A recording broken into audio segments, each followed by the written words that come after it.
Let's get ready to White Elephant! Take the halls with boughs of... Some people do karaoke, we do a White Elephant. The exchange is a tradition to honor our friendship.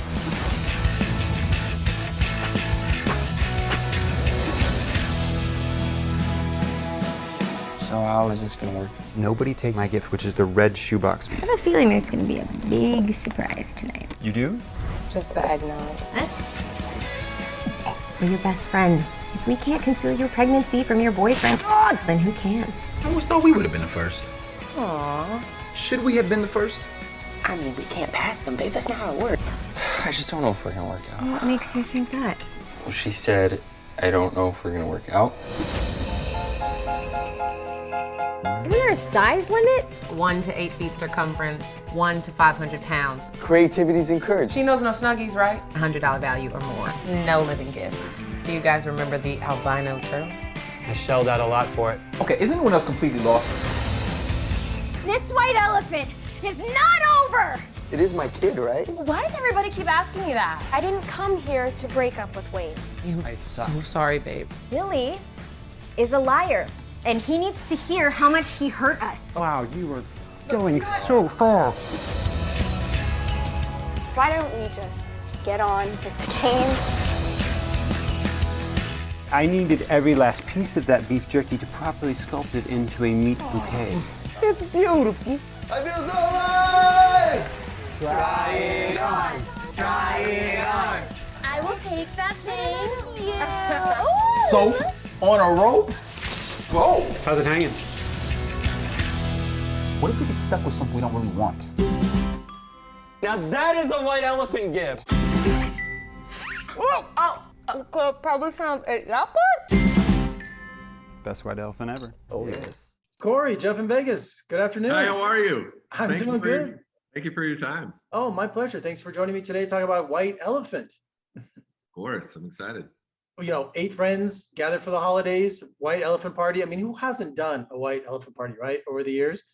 But, you know, like in the movie, I love how some people don't follow the rules. Yeah, specific size, specific price, you know. So I think that's a lot of the comedy comes out of that too, is that people don't follow the rules. So 4 couples, was it an inspiration for people you knew? You know, I think the White Elephant in general was probably inspired by my family. My extended family had a white elephant every year, and we were super competitive with it, and it was really a blast. And so, you know, that definitely was part of my life. And then as far as the characters, I think I'm definitely like there's quite a bit of me in each of them, and each of their stories. You know, like you don't see a lot of movies about sort of characters in their mid to late 20s and the kind of things that you go through. You know, like, do I want to spend my life with this person? Do we want to have kids?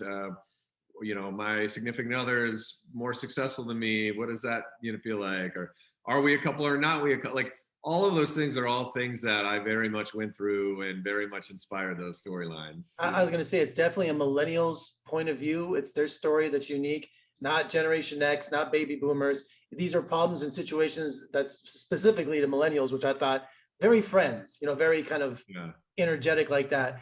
What was the challenge with so many characters? Because, you know, I went to film school and I look at you shooting this film with so many people and I think, oh my God, how does he set up with all these people talking and how does he decide who to cover on it? So was it a challenge to have so many characters? I don't think so. I think because I knew specifically when I sat down to write it, you know, the stories that I wanted to tell and who these people were. You know, I think honestly the hardest part was, you know, charting the gifts and you know how they could get them the right amount of time so they own them and all of that. Like so, you know, and there's a little bit of cheating when with that, where at one point in the movie they just like trade, you know, and it's like trades are not allowed, but like I think at that point they've been through so much that they're like, we're just going to allow this trade, you know. But that was also part of me just like failing as a writer to be able to figure out how to get it exchanged, you know, 3 more times or whatever. So. Well, I love how they open more than presents. You know, what kind of emotions do they reveal? I mean, who was the characters you wrote most? You know, because everyone has their own personalities, but So I was trying to think which were the two characters you kind of gravitated more out of the four couples?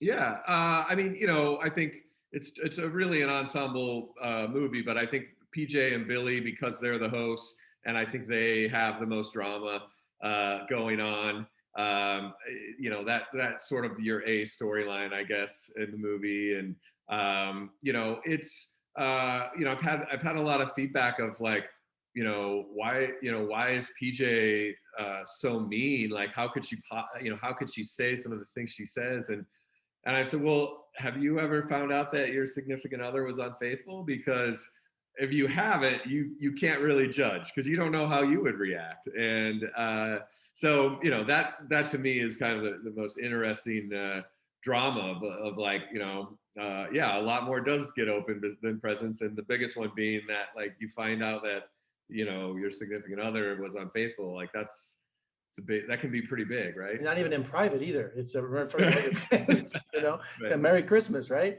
Yes. Which couple was the most difficult to cast? And when you were casting, did you have specific characters when they came in to read, you went, there's my PJ, or there's my, did a light go off?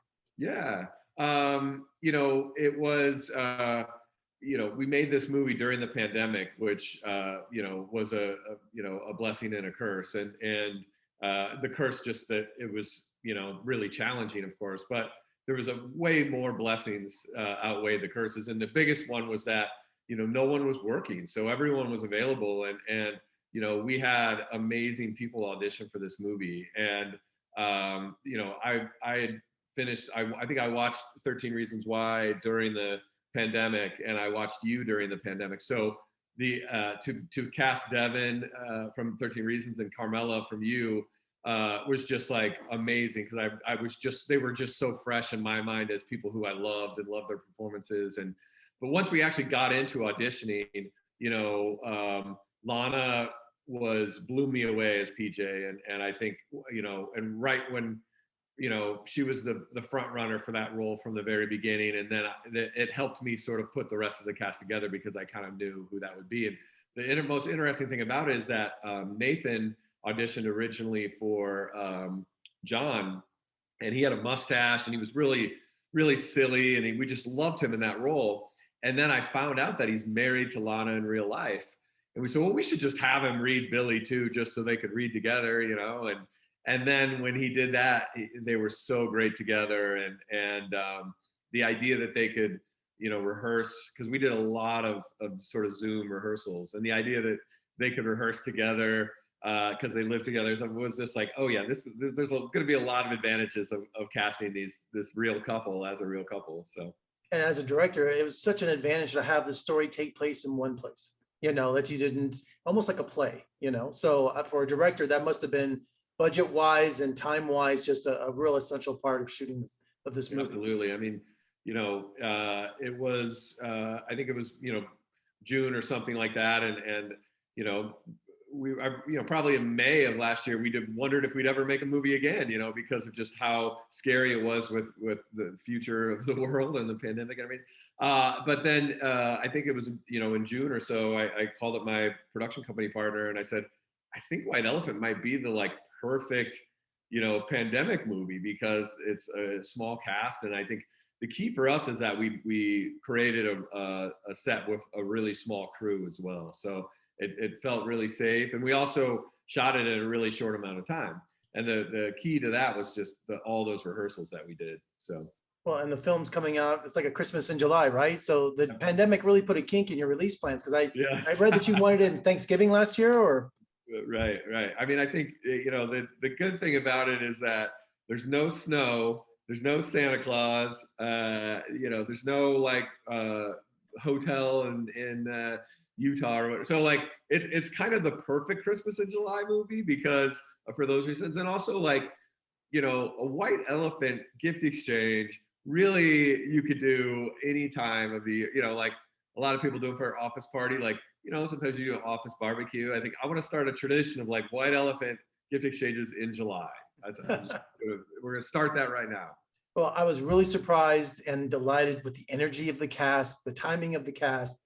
So this was a great Christmas present in July. So congratulations. Oh, thank you so much. I appreciate that. And thanks for talking to me today. And come visit us in Las Vegas. We'd love to have you. We're open. Oh I know my it's God. hot. Wait till it cools off a little bit.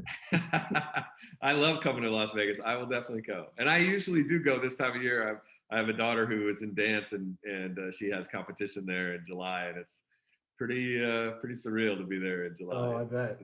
Well, congratulations, and let's talk again soon. Thanks so much. Thanks, Jeff. I appreciate it.